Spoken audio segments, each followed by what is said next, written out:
Please mga magulang, be careful kung sino ang pinagbabantay nyo sa anak nyo dahil ayaw kong maranasan ang hagupit na nangyayari sa anak ko.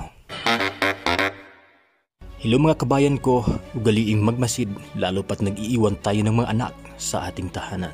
Dahil uulitin ko, ayaw na ayaw kong maranasan sa buhay nyo.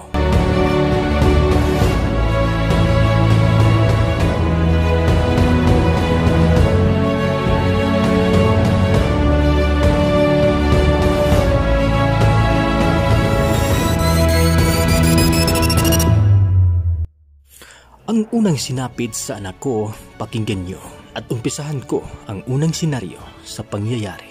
Ako at ang aking partner ay parehong nagtatrabaho. Minsan, siya ay naunang umalis. Minsan, ako. Depende sa work schedule tuwing cut-off.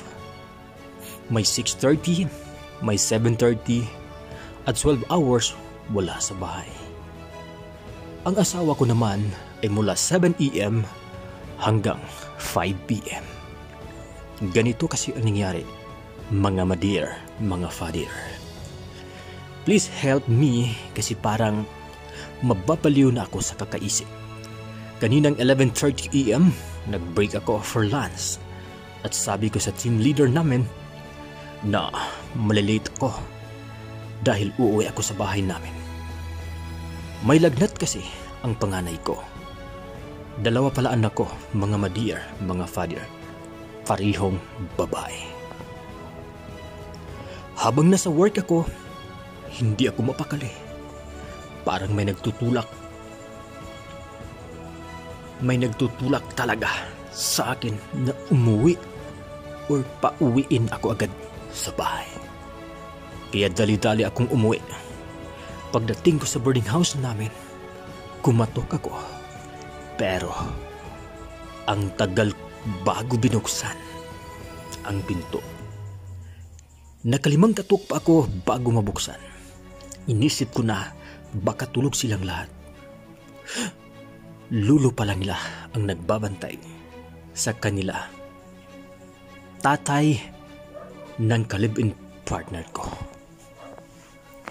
Nang makapasok na ako, nagtataka ako dahil nakahiga lang ang mga anak ko sa kama at gising naman sila. Ang napansin ko talaga ay bunso kong anak na wala siyang short. Basang-basa ang ari niya. Kaya dali-dali akong lumipat at pinunasan siya. Sabi ng lulo nila, umihi daw siya. Pero nang hawakan ko, naamoy ko ang sperm ng kalatutos na lulong hinayupak na yan. Sperm nga talaga ng lalaki. Kaya chinicheck up ko agad ang anak ko. Mga madear, mga father. Grabe, bagong-bago pa yung sperm. Buong-buo pa yung mga puti na umabot hanggang likuran ng anak ko. Agad kong tinanong ang lulo nila kung ano yun at bakit ganoon sa ari ng bata. Ang tanging sagot niya lang ay ihi daw yun. Hindi ko na alam ang gagawin ko. Umiyak ng umiyak. Pinunasan ko yung ari ng anak ko at ang sabi niya, masakit daw. Ngayon, nandito kami sa public hospital para i-check up ang anak ko. Pero, ang sabi daw, maibibigay ang resulta kapag wala pang police request bladder. Pero gusto ko na talagang malaman, mga father, mga mother, please, anong madaling paraan para malaman ko agad? Salamat, please help me para mapadali ang process. Sobrang katarantuduhan ang ginagawa sa lulang bukang inang yan.